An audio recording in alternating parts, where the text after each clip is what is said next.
অনেকটা কনফিডেন্স জোগাড় করে ক্যামেরা ব্যাক সাইড থেকে ফ্রন্ট সাইডে নিয়ে চলে এলাম। কিন্তু এটাই যে আমি ফ্রন্ট ক্যামেরা দিয়ে ফার্স্ট ভিডিও করছি এরকমটা মোটেও নয়। এরকম ভিডিও কিন্তু আমার গ্যালারিতে অনেক পড়ে আছে, কিন্তু সত্যি বলতে আমি ক্রাফট করে যেভাবে ভয়েসটা দিই এইভাবে ভিডিও করলে আমি বুঝতেই পারি না কি বলবো। ঠিক আছে এবার চুপচাপ শোনো, ট্রেন আসছে।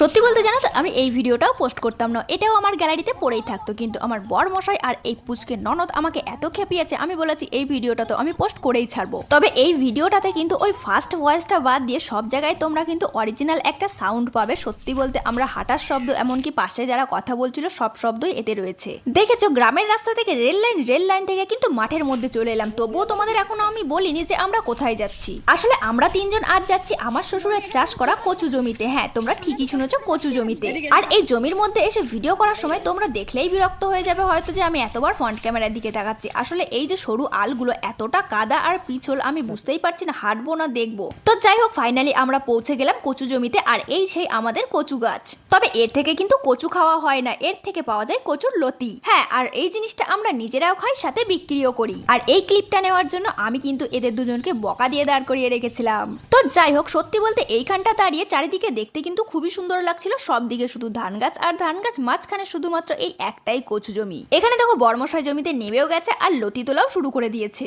সোমা সার্থক, ফাতেমা দিয়া, ঐতিহ্য, শতরূপা, সায়নী, সাথী, হেলেনা, শ্রেষ্ঠা, তিশা, অনুপমা, রিফা, পিঙ্কি, মিম, রানী, অঙ্কিতা, রাজশ্রী, সৃষ্টি, তাথই, বৃন্দা, জুলেখা, অদিতি, তৃষা, অর্পিতা, সায়নী, বিশ্বজিৎ, সঞ্জয়, তোমাদের প্রত্যেককে অনেক ধন্যবাদ আগের ভিডিওতে কমেন্ট করার জন্য।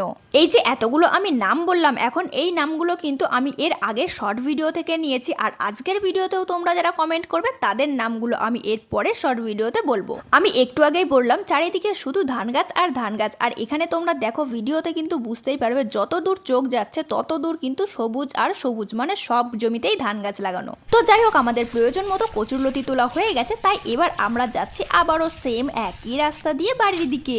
জানি তোমরা অনেকেই অনেক রকম কমেন্ট করতে পারো এই ভিডিওটা দেখে, তবুও তোমরা জানিও এই যে কচুর লতি জিনিসটা তোমরা কে কে খেয়েছো। দেখো জমির আলগুলো কিন্তু খুব কাদা, পা দিলেই পিছলে যাচ্ছে, আর আমাদের এখনো এতটা যেতে হবে। এই ভিডিওতে তোমরা যারা আমার সাইডে দেখানো এই দুটো পাতাওয়ালা গাছের স্টিকারটা কমেন্ট করবে তাদের নাম পরের ভিডিওতে অবশ্যই বলবো, তবে নিজেদের নামগুলো কিন্তু অবশ্যই লিখে দিও। তবে জানো তো বড়মশাই আমাকে আর আমার ননদকে প্রথমেই বারণ করেছিল যে জমির মধ্যে আসতে হবে না, প্রচুর কাদা রয়েছে। তবুও আমরা ভাবলাম ওপরে দাঁড়িয়ে থেকে কি করব, চলো সবাই মিলে যাওয়া যাক। এখানে দেখো স্টেশনের পাশে কিন্তু একটা ছোট্ট নালার মতন রয়েছে, আর এখানে অনেকটাই জল রয়েছে, তাই বড়মশাই বললো এখান থেকেই লতিগুলো ভালোভাবে ধুয়ে পরিষ্কার করে ফেলি। এবার তোমরা বলতেই পারো জলটা নোংরা, এই সেই এখান থেকে ধুয়ে নেওয়াটা উচিত না। সত্যি বলতে এখান থেকে কিন্তু শুধুমাত্র কাদাটাই ধোয়া হচ্ছে, বাড়ি গিয়ে কিন্তু ধুয়েই তারপরে কাটা হবে, আর রান্না করার আগে তো আবারও ধোয়া হবে। আমরা আসার সময় যে ট্রেনটা গেল সেটাই আবার রিটার্ন হচ্ছে, তো চলো দেখে নাও।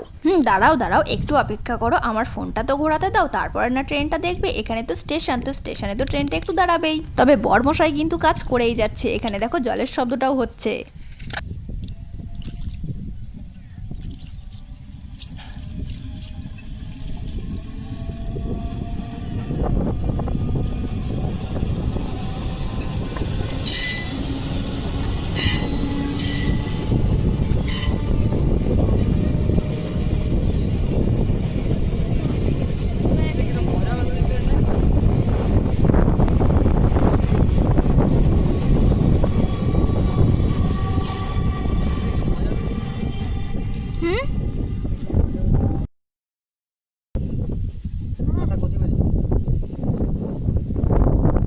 তো যাই হোক ট্রেনটা চলে গেছে, আর এখানে দেখো বর মশাইয়ের কিন্তু কাজ করাও কমপ্লিট হয়ে গেছে। তো ফাইনালি সবগুলো একসাথে আবারও একবার ধুয়ে তারপর আমরা ব্যাগে ভরে বাড়ির দিকে হাঁটা দেবো।